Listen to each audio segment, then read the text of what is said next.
We are now live. Hello. Welcome to those who are just joining us now. My name is Paul Reynolds. I'm your moderator this afternoon for this meeting. So welcome to this discussion of Turkey in a changing global and regional security environment with Turkey's Minister of National Defense. This event is organized by the Center for British-Turkish Understanding, otherwise known as the CBTU. A bit about myself briefly. I work independently in economic, governmental and international relations reform, 70 countries so far and counting, including Turkey, a country which I dearly love. And much of my work is focused on countries in conflict. We at the Center for British-Turkish Understanding are extremely grateful and honored to have with us today Turkey's Minister of National Defense, Hulusi Akar, joining us and giving up some of his valuable time in his extremely busy and hectic schedule. And of course, we thank him for speaking in English for those of us who don't speak Turkish here today. The chairman of the CBTU, Abdurrahim Boyner-Klein, will introduce the minister more fulsomely.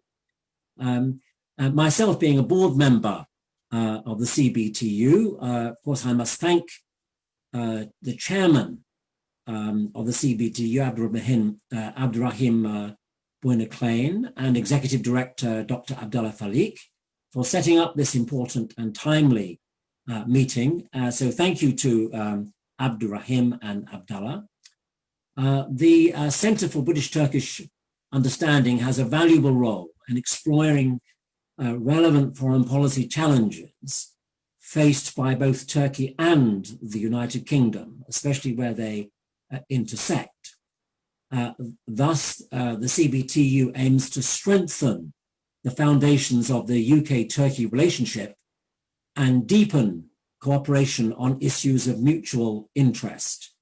Indeed, especially important at this time of rising global tensions and a time of rising tensions in what the British call the Near East, as you might call it. This webinar is part of an ongoing series from CBTU, and it's an opportunity today to hear directly from the Turkish Minister of National Defense about Turkey's role and strategy, especially in some of the conflict arenas where Turkey seeks to bring peace and prosperity admirably. As a regional power, Turkey is increasingly seen as a strategic ally for both its neighbors and world powers pursuing conflict resolution, stability, and peace. And today we can explore what this may come to mean in the future as events develop with the Honourable Minister, whose talk is informed by a number of questions which have been put to the CBTU in recent days. May I just quickly introduce the chairman of the CBTU, Abdurrahim Boyner-Klein, who is a former Turkish member of parliament and deputy minister. He was in fact head of the AK Party Youth, which has over 4 million young members across the nation. He's currently the chairman of the AK Party United Kingdom. And for now, I will hand over to you, Abdurrahim. Thank you. Thank you, Professor Paul Reynolds, for moderating today's meeting. Thank you for asking me to share a few words. Well, on behalf of CBTU, it is indeed a great honor to have the Minister of Defense of Turkey, Hulusi Akar, join us in this meeting. We very much look forward to his insights and perspectives on the theme of today's meeting. Minister Akar, you have an impeccable and illustrious record of military service, and you have been committed to protecting Turkey, its citizens, and Turkish interests globally. With this comes your passion and commitment to promoting peace, security, and conflict resolution around the world. It is for this reason that the Center for British-Turkish Understanding extended an invitation to you to speak to us about these and other issues. We are truly grateful to you for finding the time to join us now, despite your extremely busy schedule. Thank you, Minister Akar. Thank you. Thank you, Professor Nederlands, and thank you very much, Brian Cullen, for your invitation for this webinar. This is a great opportunity for me as well, to express our thoughts and then to share with our feelings with our participants. Thank you. Dear participants and the ladies and gentlemen, good afternoon and the greetings from the Turkish Ministry of Defense to all of you in the United Kingdom and any place of the world. I would first like to thank the Center for the British-Turkish Understanding, CBTU, for the invitation to speak at this event.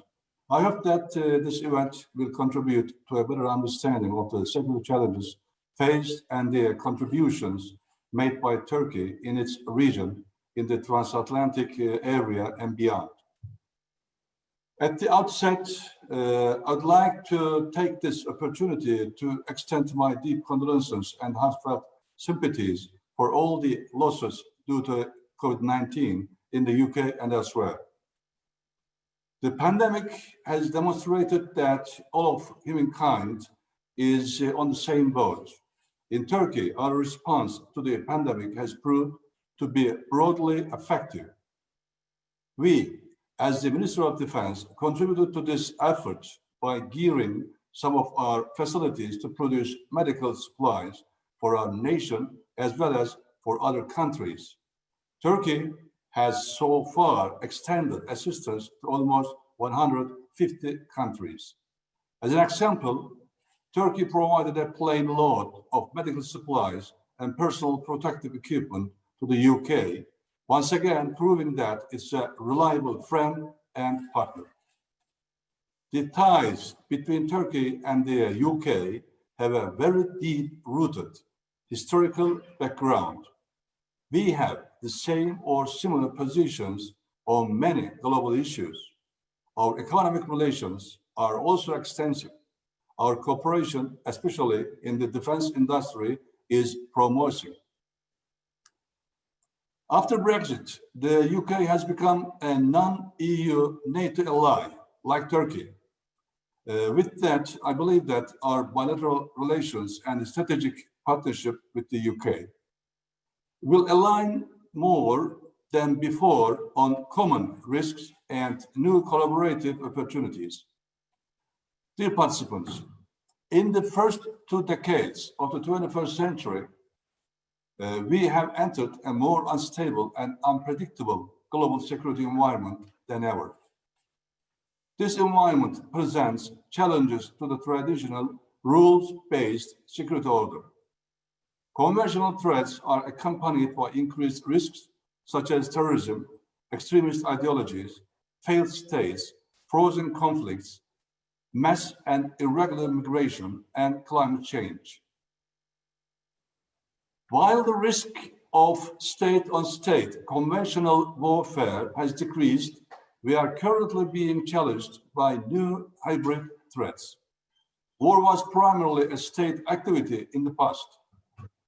Now, with more state-like actors and proxies, this distinction is increasingly becoming blurred.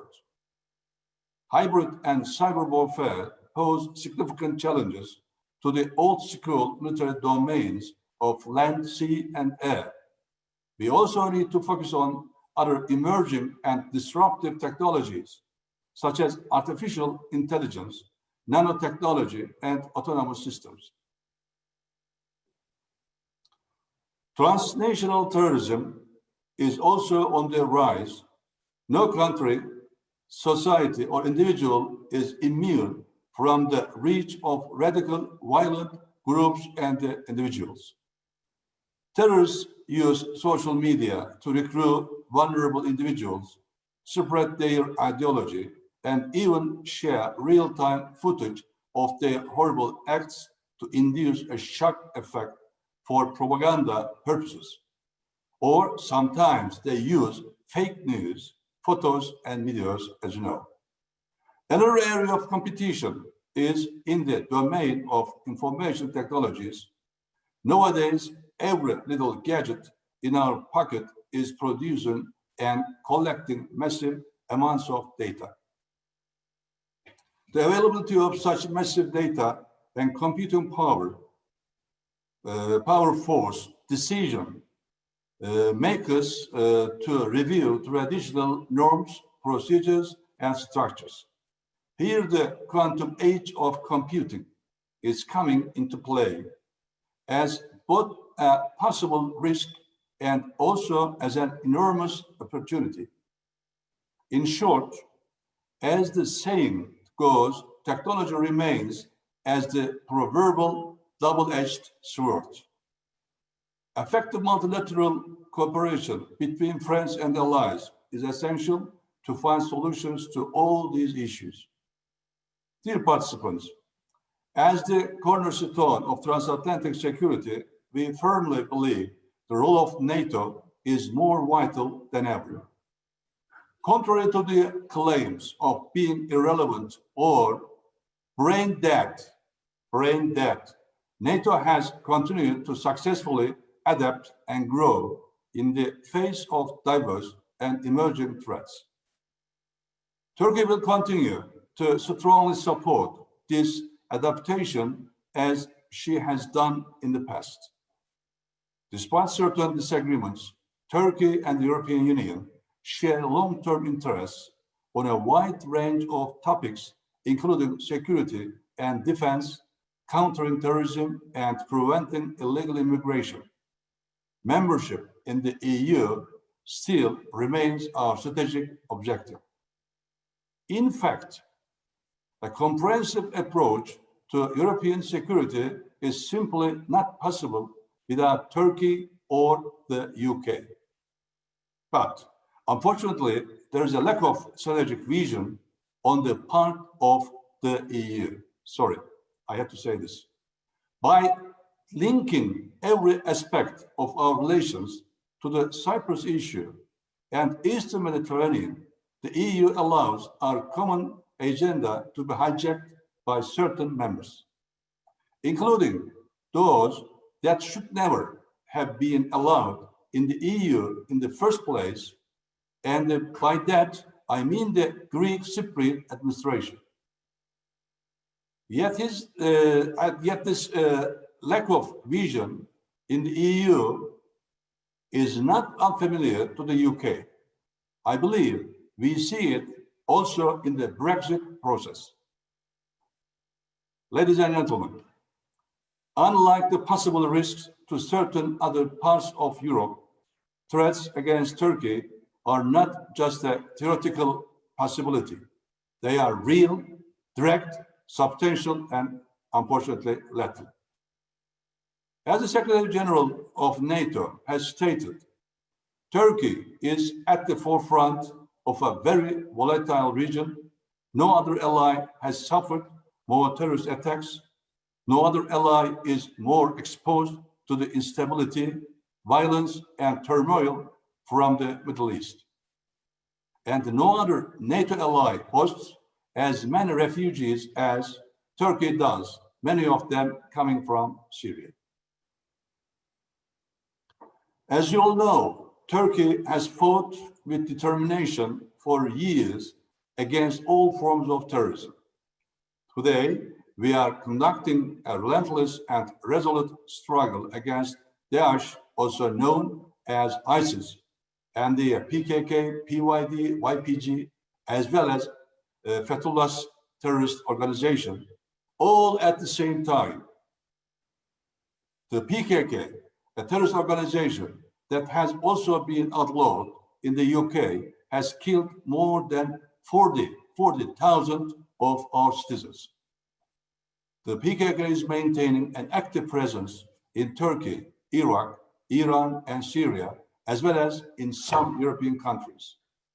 The PKK is misleading the international community by using different names. We have to be careful. The PKK, KCK, PYD, YPG, PJAK, YBS, and YJS are all the same terrorist organization with the same ideology.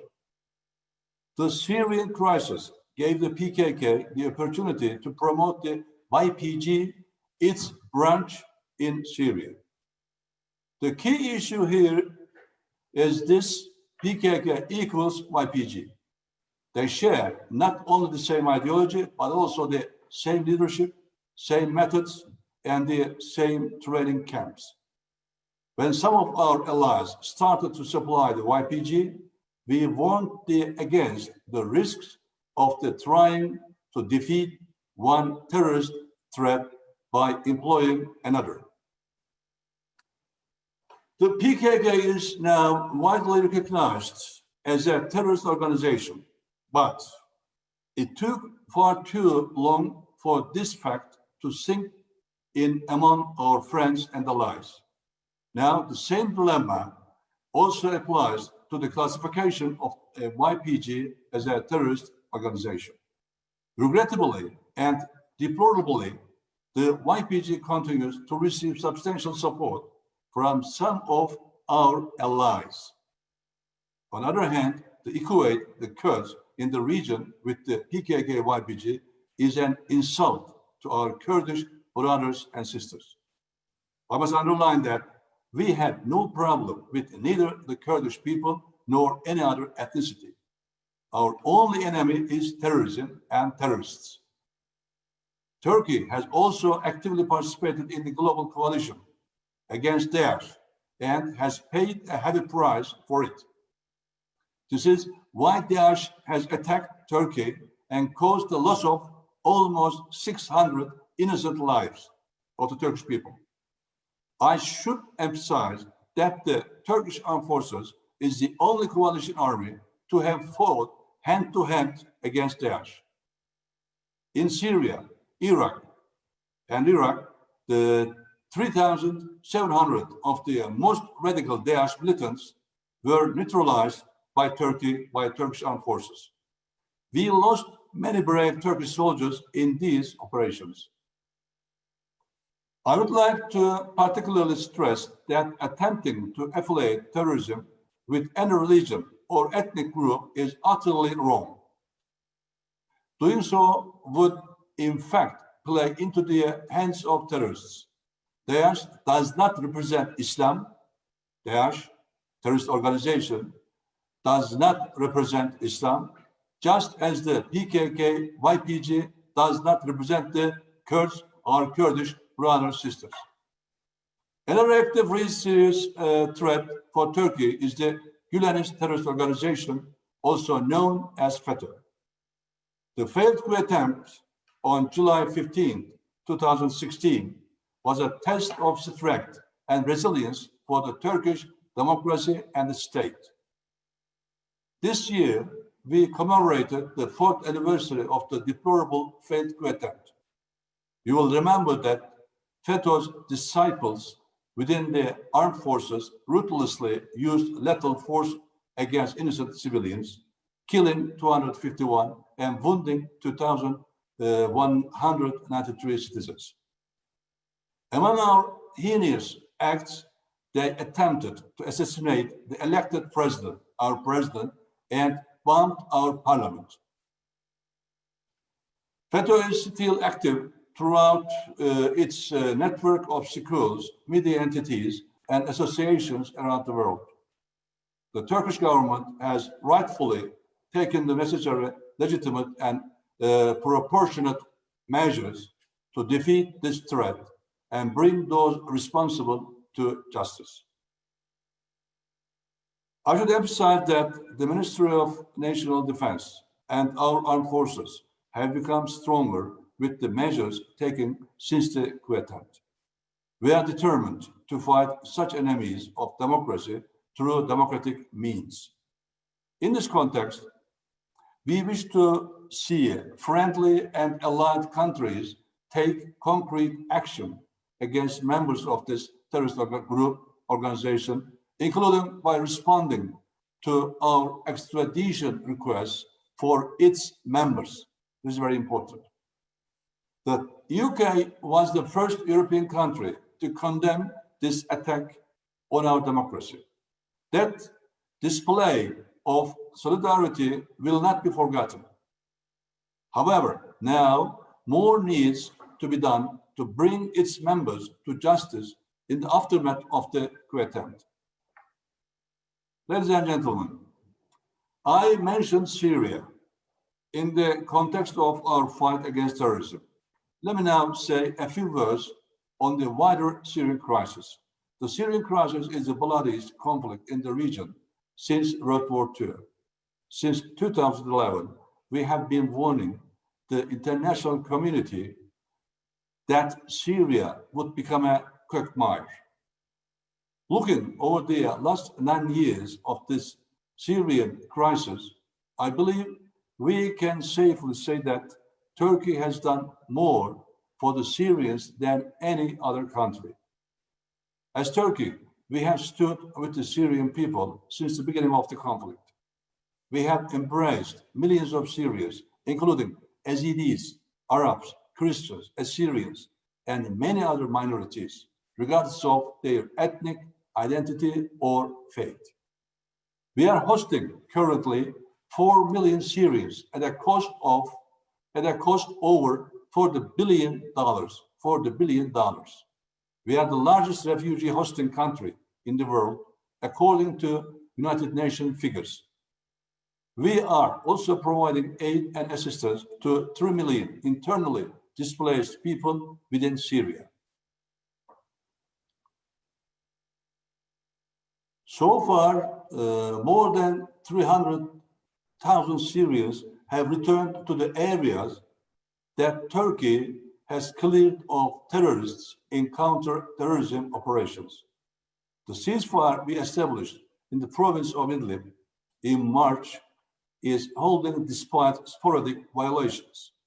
This ceasefire is essential in order to improve the humanitarian situation on the ground, prevent another refugee flow towards Turkey and Europe, this is an important point, and revitalize the political process.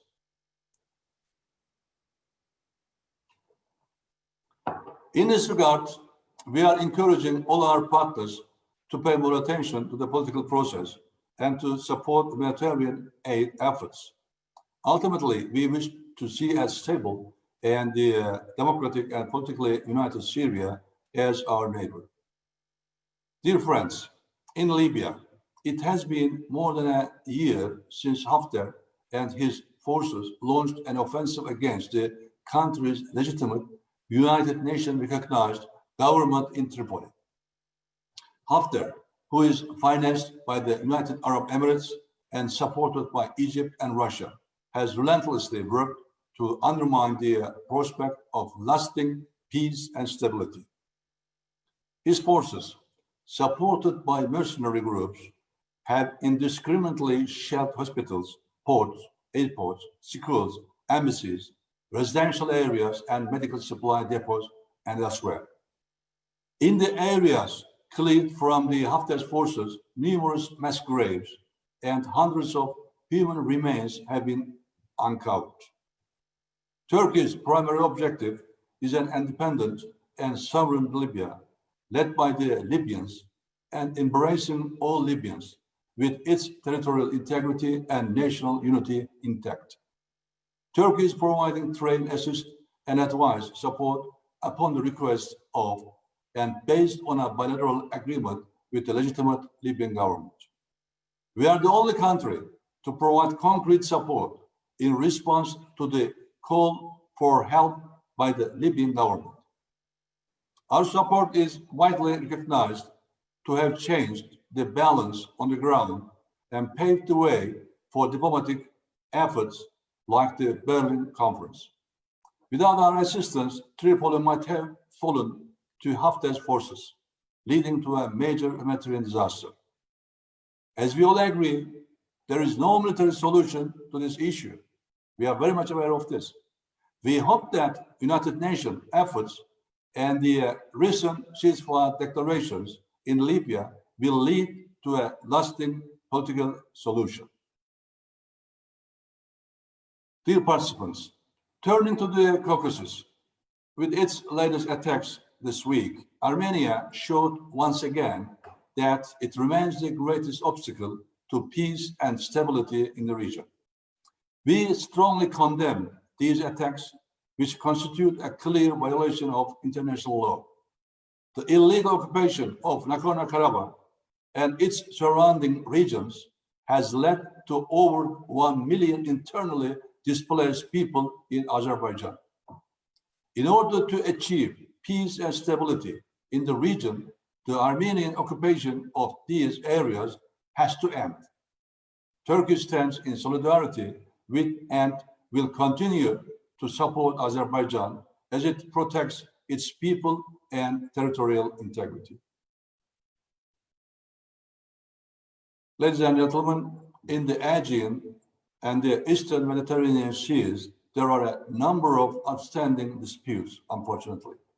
The core of these disputes are the excessive and unilateral claims by Greece and Greek Cypriots, which violate the sovereign rights of both Turkey and the Turkish Cypriots.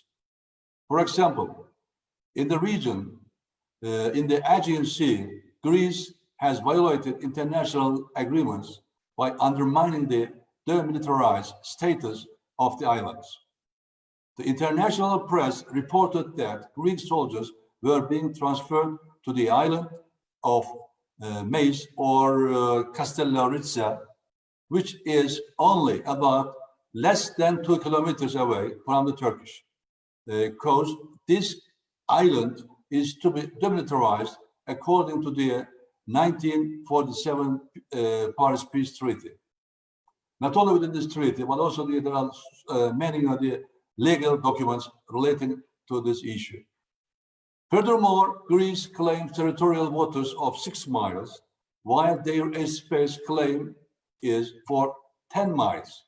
This is a one-of-a-kind approach and is only asserted by Greece in the whole world. This is also the pretext for her allegations regarding the so-called airspace violations. Turkey has the longest continental coastline in the Eastern Mediterranean with a length of almost 2,000 kilometers. However, Greece and the Greek Cypriots are trying to impose their own maritime boundary claims, thereby trying to confine Turkey strictly to her coasts. Unacceptable. This is unacceptable. Furthermore, Greece claims a conventional continental shelf area of 40,000 square kilometers for the tiny island of Mace, which has an area of just 10 square kilometers. This island is about 600 kilometers away from the Greek mainland. It is obvious that such claims are neither realistic nor fair. On the other hand, I can assure you that Turkey has no intention of violating any country's legitimate rights and interests. Despite these differences, I would like to firmly underline that as Turkey, we are in favor of resolving all the outstanding problems with Greece through international law, good neighborly relations, mutual goodwill, respect, dialogue, and negotiation. All we are asking from our friends and allies is for them to look at Greece's claims and practices in the light of logic, science, and objective criteria, and compare these to Turkey's legitimate, reasonable, and common sense approach. Finally, on the Cyprus issue, the core problem is that the Greek Cypriot side still aims to reduce the Turkish Cypriots to the status of a minority in their own homeland. A solution to the Cyprus issue is possible only by accepting the fact that the Turkish Cypriots are the co-owners of the island. As a guarantor country, Turkey will support any solution that will guarantee the security of the Turkish Cypriot people, their historical and equal political rights, as well as their equal entitlement to the natural resources, on and around the island. And the UK, as another guarantor state, can and must play an impartial, balanced, and active role in the search for a solution to the issue. Ladies and gentlemen, dear participants, to sum up, as Turkey, we will continue to fulfill all our responsibilities and contribute to peace and security in our region and world. In doing so, we wish to work with our allies and friends, among whom the United Kingdom ranks prominently. Turkish troops deployed in countries such as Afghanistan, Bosnia, Kosovo, Lebanon, and at sea often work side by side with UK soldiers. Turkey, complementing its efforts in the diplomacy, defense, and security areas, ranks among the top contributors globally in terms of development and humanitarian assistance. The international community should adopt the same principle and decisive stance against all terrorist organizations. In resolving disputes, we always prefer diplomacy, peaceful solutions, and dialogue. All that we ask from our friends and allies is that they look at the issues fairly, objectively, impartially, with intellectual honesty, and without any prejudice and preconceived notions. In concluding, I would like to once again thank the Center for British-Turkish Understanding and wish it all the success in further advancing cooperation and mutual cooperation between Turkey and the United Kingdom. Thank you for your attention. Thank you for your time. Thank you.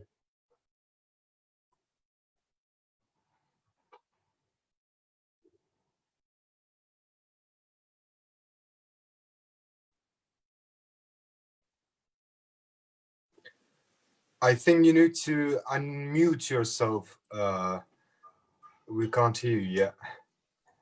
Yeah, I want to very much thank the Minister for his excellent exposition, and particularly to thank him for his clarity of thinking and directness, which helps us understand clearly the Turkish position.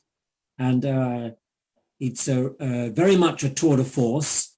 You have addressed issues of the conflict between Azerbaijan and Armenia, issues related to Greece and Cyprus, Libya, Kurdish issues in Syria, Iraq, and Turkey and elsewhere, Turkey's intentions in Syria, the role of NATO, and even touched on the UK after Brexit, close to hearts of people here in London. So with that, this is extremely direct, helpful, and clear statements of intent and policy.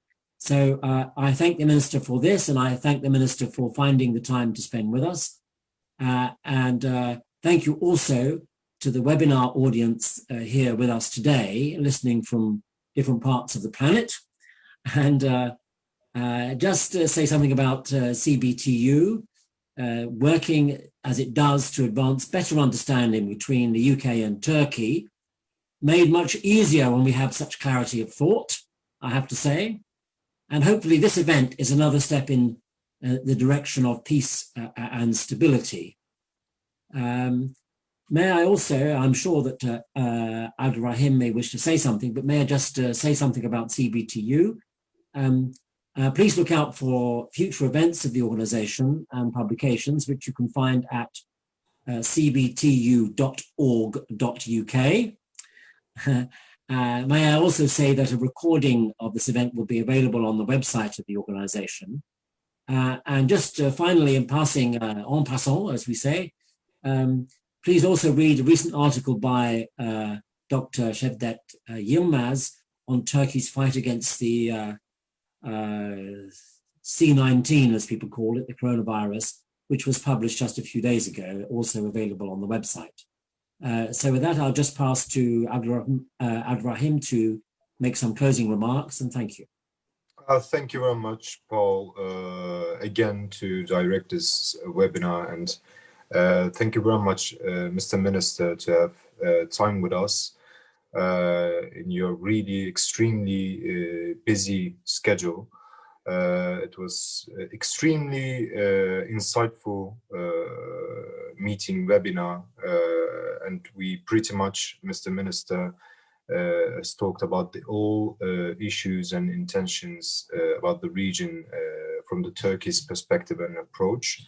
As Professor mentioned, please follow us from CBTU.org and our Facebook and Twitter websites and links for the same programs that we want to contribute to the understanding of British-Turkish spectrum. Thank you very much. Thank you very much, Professor Reynolds. Thank you, Abdurrahim, what you call it, for this opportunity, and then I wish every success for those working within the CBTU, and the special thanks from Turkey to United Kingdom, Stephen Sacker of the BBC, and he made a great, exemplary behavior. Just 2 days ago, within this program, while he was discussing the issues, it is very, very important to show the intellectual honesty. Thank you very much. Have a good day. Thank you. Bye bye. Teşekkürler. Thank you.